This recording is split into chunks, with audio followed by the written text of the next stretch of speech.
No with Shakib চ্যানেলের পক্ষ থেকে আপনাদের স্বাগতম। আপনি কি জানেন মাঠে পড়ে থাকা খড় শুধু আবর্জনা নয়, বরং এটি গরু খাদ্যের পাশাপাশি মানুষের জীবনে এক অমূল্য সম্পদ।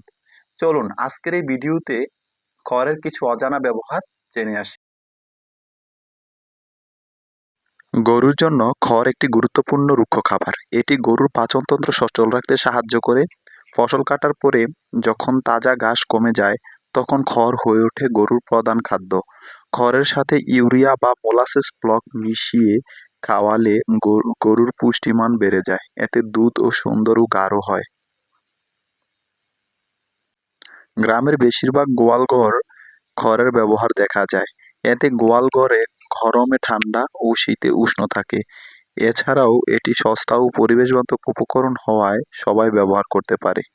বাংলাদেশে এখনো অনেক জায়গায় খড়ের তৈরি ঘর দেখা যায়। এটি গরমে ঠান্ডা এবং শীতে উষ্ণ থাকে বিধায় প্রাকৃতিক শীতাতপ নিয়ন্ত্রণের মতো কাজ করে। খড় দিয়ে বিভিন্ন শিল্পকর্ম যেমন ঝুড়ি, পাপোশ ইত্যাদি তৈরি করা যায়। এগুলো তৈরি করে গ্রামের নারীরা বাড়তি আয় করে থাকে। এতে করে তাদের সংসার খুব ভালো চলে। খড় পচিয়ে জৈব সার তৈরি করা হয়। এটি মাটির উর্বরতা যেমনি বাড়ায়, ঠিক একইভাবে রাসায়নিক সারের বিকল্প হিসেবেও কাজ করে। খড়কে কেউ ফেলনা জিনিস মনে করবেন না, আবর্জনা বলে তুচ্ছ মনে করবেন না। খড়ও আমাদের জীবনে অনেক উপকারী একটি বস্তু।